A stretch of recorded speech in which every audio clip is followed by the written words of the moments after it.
Hello everyone. I hope you are doing well. तो आज के लिए थोड़ा सा मैं आपको सॉरी बोलना चाहूँगा।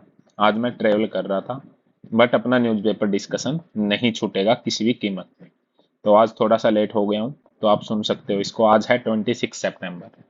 क्या क्या इंपॉर्टेंट न्यूज़ आई है यूपीएससी पर्सपेक्टिव से, वो सब हम देखेंगे। तो टकटकी लगा के इस न्यूज़पेपर को सुनते रहिए और देखते रहिए। ये आपका रिजल्ट कब देगा? आपके जब प्री का एग्जाम दे के आओगे, जब मेंस का एग्जाम दोगे, जब टेस्ट सीरीज में क्वेश्चन देखोगे, तो आपको चीजें अपने आप रिकॉल होंगी। ठीक है। तो जम्मू कश्मीर में क्या है, वोटिंग हो रही है। स्टेट असेंबली के चुनाव, जो इलेक्शन है वो चल रहे हैं। ठीक है। लोकायुक्त की बात आ गई है सर। कोर्ट ने क्या किया है? अब देखो, सेंट्रल लेवल पे होता है लोकपाल, लोकपाल। और स्टेट लेवल पे इन्वेस्टिगेटिंग एजेंसी, लोकायुक्त। तो कर्नाटका के जो सीएम हैं, उनके ऊपर करप्शन के क्या चार्जेज हैं कि उन्होंने अपने वाइफ के नाम पे कुछ जो साइट है वो अलॉटमेंट कर दी 56 करोड़। तो गवर्नर ने इसकी परमिशन दे दी कि यस, यू कैन इन्वेस्टिगेट। तो जो कर्नाटका के लोकायुक्त होंगे वो इसको इन्वेस्टिगेट करें।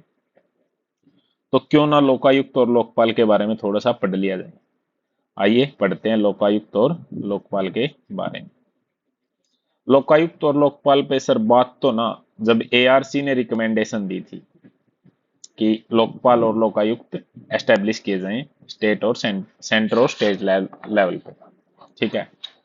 क्योंकि ना इनका काम क्या होगा सर? इनका काम होगा ओम्बुड्समैन का। ओम्बुड्समैन का काम क्या होता है सर? जितने भी ऑर्गेनाइजेशन हैं या जितने भी ऑफिसेज हैं, उन सब में अगर करप्शन के इश्यू हैं, तो बाकी सब एजेंसीज के साथ मिलके ये काम कर सकते हैं। ठीक है। नेशनल और स्टेट लेवल पे करप्शन के केसेस को ये हैंडल करेंगे। ठीक है। इवन मिनिस्टर, प्राइम मिनिस्टर भी लोकपाल के अंडर में आता है। ठीक है। ओम्बुड्समैन है वो, जो कॉन्सेप्ट है वो ओरिजिनेट भी पूछ सकता है, फैक्चुअल चल रहा है आजकल प्रीलिम्स। तो सर एंड मैम, ये ओरिजिनेट हुआ था 809 में स्वीडन। ठीक है। तो जब, अब ये इतना हिस्ट्री तो जरूरी नहीं है। अशोक कुमार फर्स्ट इंडियन थे जिन्होंने प्रपोज किया था कि ओम्बुड्समैन होना चाहिए पार्लियामेंट में। तो उसके बाद लोकपाल और लोकायुक्त की जो टर्म कोइन की थी वो एल एम सिंघवी ने की थी। ठीक है। उसके बाद first administrative reform, first ARC second ARC की जो रिपोर्ट है कि दो इंडिपेंडेंट अथॉरिटी होनी चाहिए सेंटर और स्टेट लेवल पे करप्शन की जांच करने के लिए। ठीक है। ओके। उसके बाद national commission for reviewing the working of constitution, उन्होंने भी क्या किया? रिकमेंड किया कि लोकपाल और लोकायुक्त को फिर second ARC, first ARC second ARC NC RWC. तो सबसे इंपॉर्टेंट मूवमेंट जो इसके लिए स्टार्ट हुआ वो स्टार्ट किया अन्ना हजारे ने 2011 कि एक इंडिपेंडेंट एंटी करप्शन की एजेंसी बनाओ सेंटर लेवल पे और स्टेट लेवल पे। तो उस मोमेंट के प्रेशर में आकर गवर्नमेंट ने एक लॉ पास किया, लोकपाल एंड लोकायुक्त एक्ट 2013। ठीक है। अब इसमें क्या होता है सर एंड में, लोकपाल एंड जो लोकायुक्त एक्ट है, इसमें एक सिलेक्शन कमेटी होती है जिसने लोकपाल कौन कौन होंगे उसमें मेंबर, उनको चूज करना होता है। ठीक है। तो उस कमेटी के मेंबर कौन कौन होते हैं? प्राइम मिनिस्टर उस कमेटी के चेयरपर्सन होते हैं, स्पीकर ऑफ लोकसभा होते हैं, leader of opposition in Lok Sabha, chief justice of India या फिर जज जो उनके द्वारा नॉमिनेटेड किया जाता है, और वन इमिनिएंट जूरिस्ट। उसके बाद है ज्यूरिडिक्शन। जो लोकायुक्त और सॉरी जो सेंट्रल लेवल पे लोकपाल होता है, उसके अंडर में ABCD ग्रुप सब एम्प्लॉयज आते हैं, सभी की वो जांच कर सकते हैं। अब मेंबर कितने होंगे लोकपाल में? एक चेयरपर्सन होगा, उसके बाद मैक्सिमम 8 मेंबर होंगे, यानी टोटल कितने मेंबर होंगे? 9। One chairperson and maximum 8 member. उन 8 मेंबर में से भी, उन 8 मेंबर में से भी 4 जो मेंबर होंगे, half of them being judicial member. वो जुडिशरी से रिलेटेड होने चाहिए, जैसे सुप्रीम कोर्ट या हाई कोर्ट के रिटायर्ड जज या जजेस कोई भी। और जो बाकी हाफ मेंबर रह गए, 8 में से 4 तो ये होने चाहिए, बाकी 50% schedule caste, schedule tribe, OBC, minority and women, इन सब से बिलोंग करने चाहिए। ठीक है। तो और जो इनकी जो सुपरिंटेंडेंस होगी, इसकी पावर क्या होगी? कोई भी इन्वेस्टिगेशन एजेंसी है, उनको सुपरिंटेंडेंट करेंगे, ये उनके ऊपर होगी ये अथॉरिटी, जैसे सीबीआई वगैरह हुआ। ठीक है।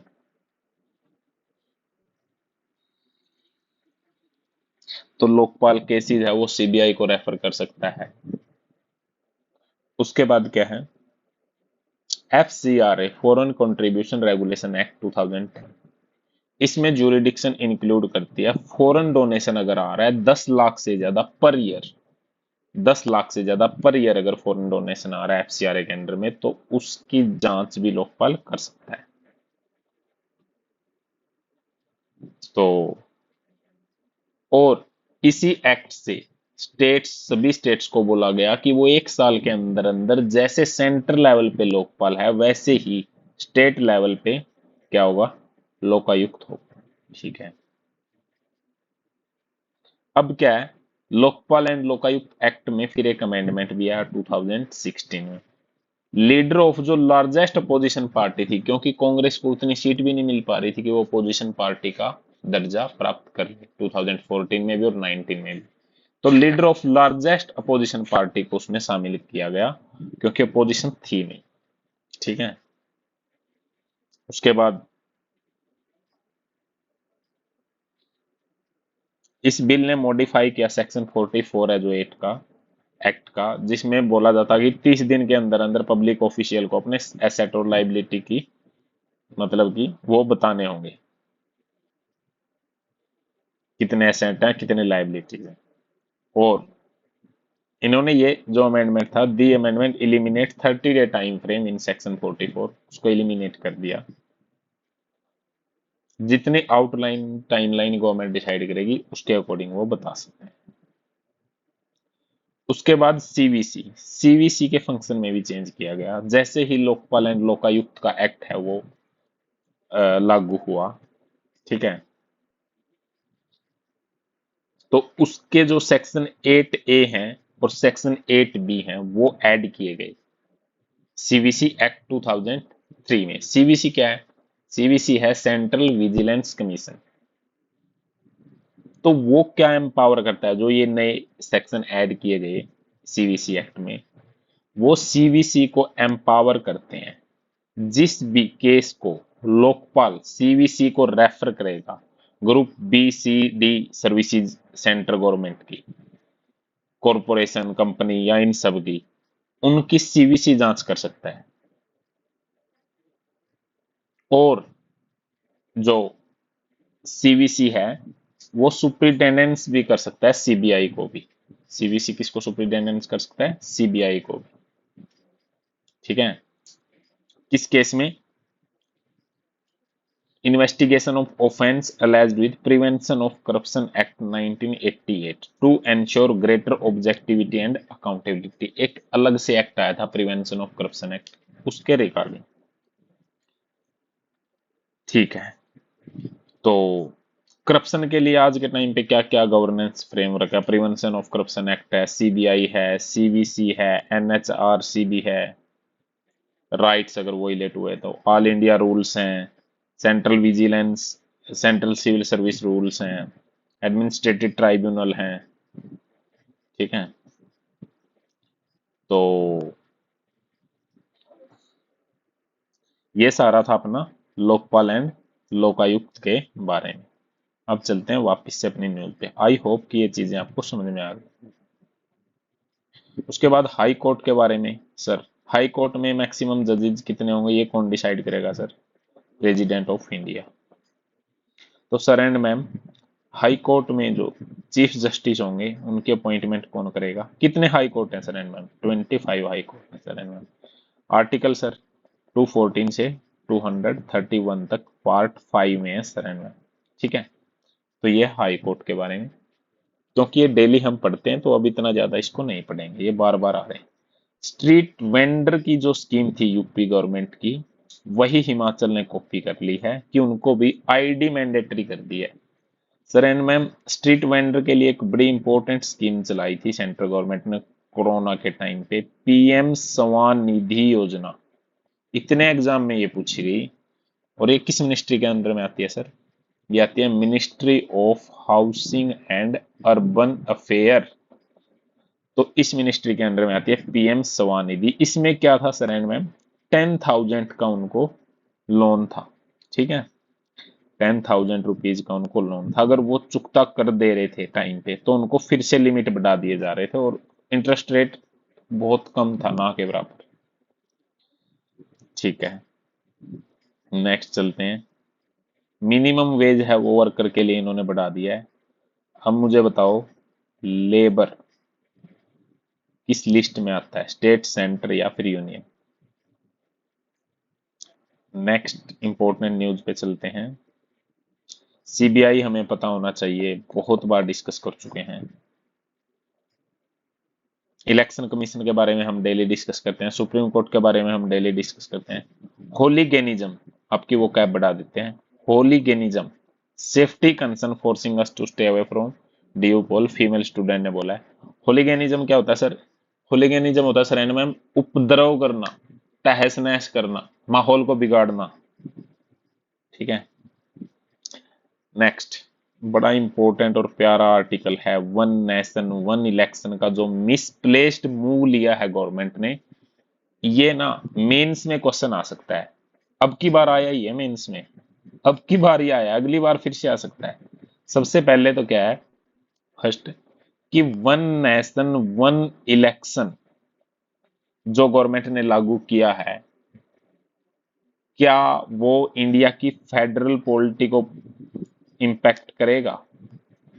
अगर वो फेडरल पॉलिटी पे इंपैक्ट करेगा तो सेकंड क्वेश्चन क्या आ सकता है, क्या वन नेशन वन इलेक्शन है रियल में इंडिया के लिए बेनिफिशियल होगा? तो इसके प्रोज कॉन्स, तो इसमें ना सारे पॉइंट हैं जो हम एक एक करके अपने आंसर में ऐसे जचा जचा के लिख सकते हैं, और फिर जो मार्क्स हैं वो लूट सकते हैं।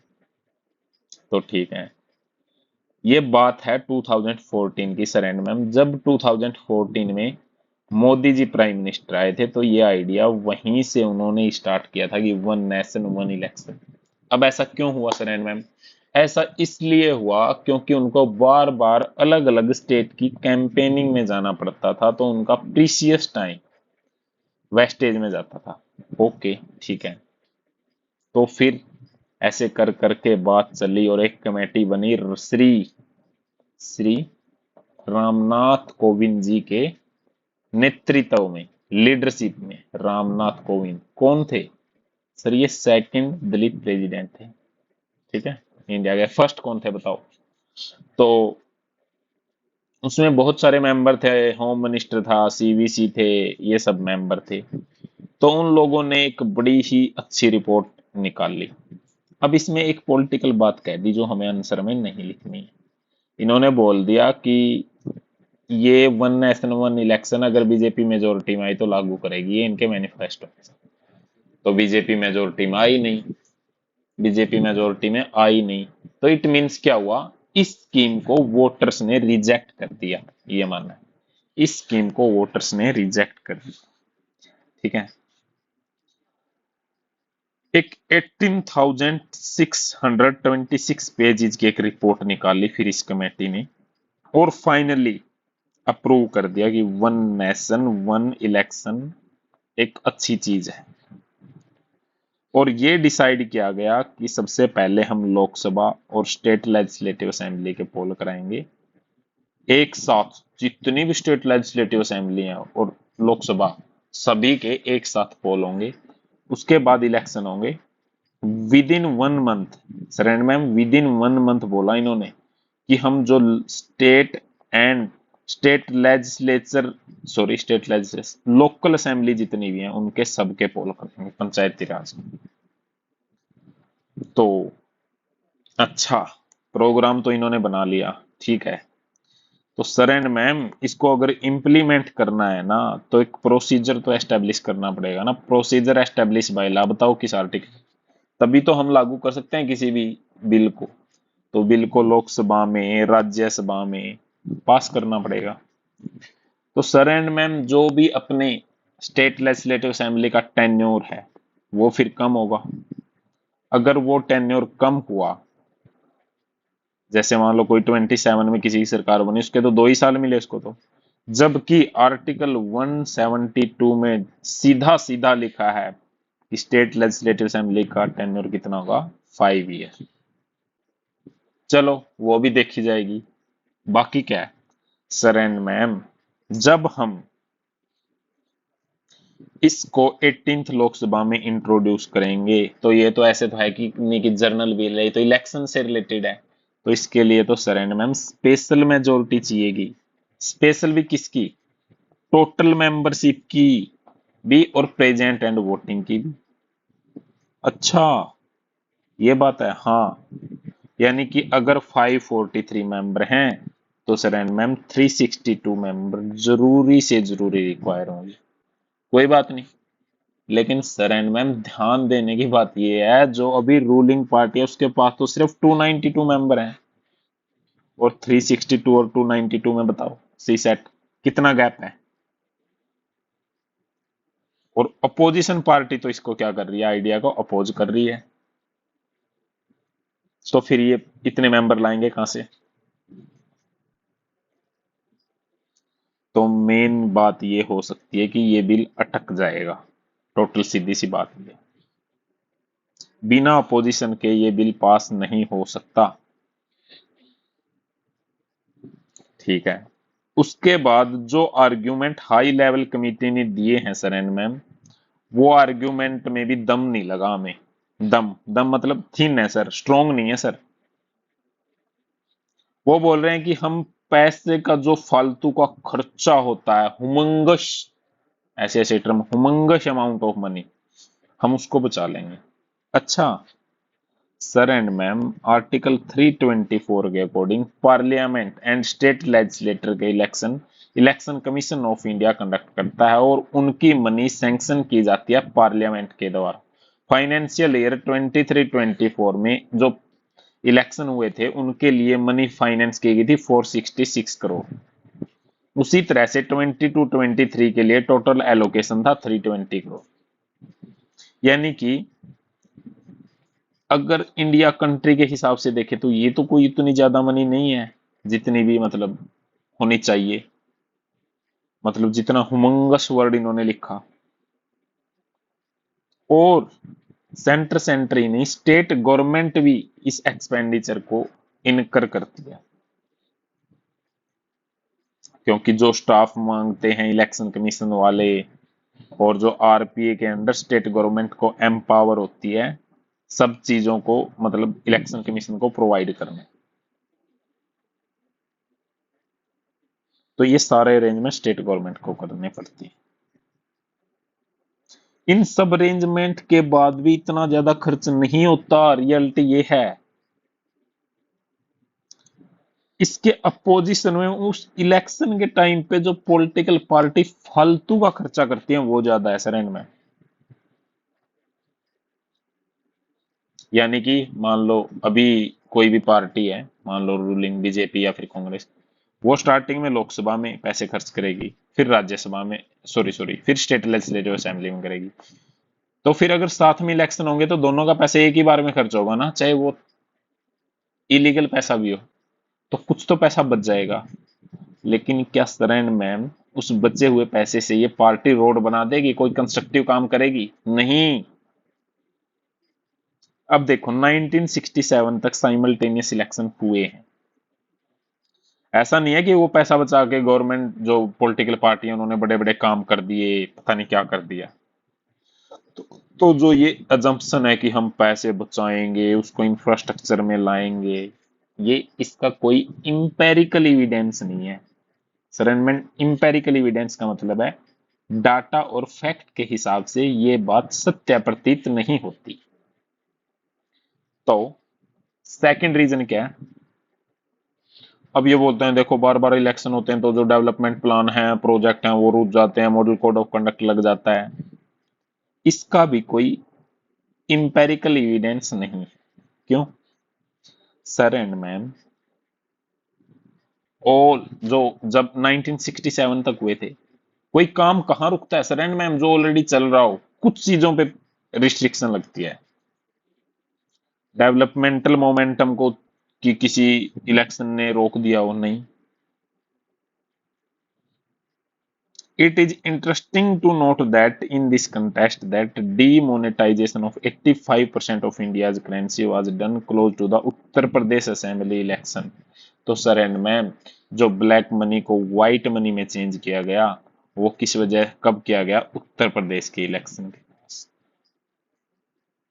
85% करेंसी का वहीं उसी टाइम पे हुआ। अच्छा, इसके साथ साथ क्या क्या नेगेटिव इंपैक्ट पड़ सकते हैं सर एंड मैम? फेडरलिज्म पे बड़ा इंपॉर्टेंट है। सबसे पहले तो स्टेट असेंबली का टेन्योर कटेगा। कॉन्स्टिट्यूशन ने तो ऑटोनोमस बॉडी बना रखा है, तो ये फेडरलिज्म को अफेक्ट करेगा या नहीं? और फेडरलिज्म किसका पार्ट है sir and ma'am? Sir and ma'am, वो बेसिक स्ट्रक्चर का पार्ट। ये बात किसने बोली? सर एंड मैम, ये बात कोर्ट में बोली। सर किसने? सर केशवानंद भारती का केस हुआ था 1973 में, तब आया था ये basic structure. Sir and ma'am, basic structure constitution में डिफाइन है नहीं। ये बात तो केशवानंद भारती केस में बोली थी। और कब बोली? 1973 में। और बेसिक स्ट्रक्चर कौन डिसाइड करेगा सर एंड मैम? वो जुडिशरी डिसाइड करेगी। और बेसिक स्ट्रक्चर है ये फेडरलिज्म, बोल रखा है जुडिशरी ने। तो ठीक है। अच्छा, एक बात और बोली है राइटर ने कि बार बार जो इलेक्शन होते हैं इसका भी फायदा है। क्या क्या फायदा है सर एंड मैम? एक तो वैकेंसी आ जाती है, हमें अपॉर्चुनिटी मिल जाती है बार बार। एक बार लोकसभा के टाइम पे जीतने की ट्राई करते हैं, एक बार राज्यसभा। अच्छा, ये तो बात थी स्टूडेंट के लिए। एक जो रिप्रेजेंटेटिव वो कंपेल होते हैं वापिस से लोगों से रिकनेक्ट तो होते हैं ना 2-3 बार। अगर इलेक्शन 2 बार हो रहे हैं या 3 बार, तो उनको काम करने पड़ते हैं, फोर्स में उनके ऊपर प्रेशर आता है कि उनको वोट लेने हैं। अगर ऐसा नहीं हुआ और एक साथ इलेक्शन हो गई, तो ये बड़े लेथार्जिक बन जाएंगी पॉलिटिकल पार्टी। ये सिर्फ उसी टाइम पे आया करेंगी 5 साल में एक बार। तो कंक्लूजन ये है sir and ma'am, simultaneous election will alter federal balance of constitution. It is not a priority issue for ordinary Indians. अभी और बहुत मुद्दे हैं, उन पे बात कर रहा हूं सर एंड मैम। ये कोई प्रायोरिटी इशू नहीं है। Therefore the game is not worth the candle. अभी के लिए ये ठीक नहीं है, यही बोला है। नेक्स्ट आर्टिकल है China warning shot in the mineral that run the world. China ने क्या किया? स्टार्टिंग में स्ट्रेटेजिक मिनरल होते हैं, ठीक है, 17 है, जो ओशियन के बिल्कुल नीचे मिलते हैं, या मतलब R&D काफी ज्यादा करना पड़ता है। चाइना ने स्टार्टिंग में इनको ढूंढा, R&D किया, इन पे पैसा किया, लोगों को एक्सपोर्ट किया अलग अलग कंट्री को। फिर ये कंट्री इस पे चाइना पे क्या होगी? डिपेंडेंट होगी। अब चाइना क्या कर रहा है सर एंड मैम? अब चाइना कर रहा है कि अब अपनी जो फॉरेन पॉलिसी है उसका यूज इनकी बैन करने में कर रहा है। एंटीमोनी, एंटीमोनी, अगर आपने कभी केमिस्ट्री पढ़ी हो तो इसको बैन कर दिया चाइना ने स्ट्रेटेजिक पर्पज से। तो अब इनको जब चाइना बैन कर रहा है, तो जब यूएसए मान लो उनके ऊपर रिस्ट्रिक्शन लगाता है, या फिर कोई और कंट्री, या उनको लगता है कि कोई और ज्यादा कंट्री राइज होने वाली है, तो चाइना ऐसा इसलिए करता है। तो अब वर्ल्ड को एक अलग ऑप्शन चूज करना होगा कि चाइना पे जो इंडिया, यूएस या फिर ये यूरोपियन यूनियन जैसी कंट्री इनके ऊपर डिपेंड है स्ट्रेटेजिक मिनरल्स के लिए, प्लीज करके यहाँ से डिपेंडेंसी हटा दो और खुद पे सेल्फ डिपेंडेंट हो जाओ। अदरवाइज चाइना पोलिटिसाइजेशन कर रहा है फॉरेन पॉलिसी। ठीक है, नेक्स्ट एडिटोरियल पे चलते हैं। Nuclear डिसआर्मामेंट। Sir and ma'am, nuclear डिसआर्मामेंट का डे था 26 सितंबर, इसलिए ये आर्टिकल आया। एनपीटी को इंडिया ने कभी साइन नहीं किया क्योंकि ये डिस्क्रिमिनेटरी है। सिर्फ जिनके पास ऑलरेडी है कि वो तो रखेंगे, बाकी सब क्या कर देंगे इसको कि वो हटा देंगे न्यूक्लियर वेपन। ठीक है। अच्छा, इंडिया ने सिर्फ एक को किया है, पीटीबीटी को, बाकी किसी को नहीं किया इंडिया ने साइन। एक केमिकल वेपन वाली कन्वेंशन को किया, बस इसमें यही बोला है कि बात तो ऐसे करते हो कि डिसआर्मामेंट ये वो, बट नाटो भी अपने हथियार बढ़ा रहा है, नॉर्थ कोरिया भी, रसिया भी, चाइना भी, यूएसए भी, अंदर ही अंदर तो सब लोग ऐसे अपने न्यूक्लियर आर्म बढ़ा रहे हो और बाहर ये बोल रहे हो कि डिसआर्मामेंट करो ये करो। तो मेन बात ये है कि जो सच्चाई है उसको एक्सेप्ट करो, और सच में डिसआर्मामेंट की वर्ल्ड को जरूरत है, अदरवाइज तो कैसे कैसे वॉर चल रहे हैं, पता नहीं कब न्यूक्लियर कौन सा कंट्री कब यूज कर ले। ओके, ग्लोबल वार्मिंग के क्या इम्पैक्ट हैं? ग्लोबल वार्मिंग के तो अल्नीनो आने लगता है सर, एंड मैम अल्नीनो क्या, एक जियोग्राफी का कंसेप्ट है। अल्नीनो से इंडिया में बारिश नहीं आती, इंडिया में सूखा पड़ जाता है। लानीनो से, लानीनो लाता है, क्या लाता है? बारिश। ठीक है, एक कंसेप्ट है ये लानीनो अल्नीनो, कभी ज्योग्राफी में डिस्कस करेंगे। तो आज का इम्पोर्टेंट एडिटोरियल हमारा यही था। अगर आपको अच्छा लगा है सर एंड मैम, तो आप इस चैनल को शेयर कर दीजिए, अदरवाइज आप सब्सक्राइब भी कर सकते हो और शेयर भी कर सकते हो। Thank you guys, thanks a lot.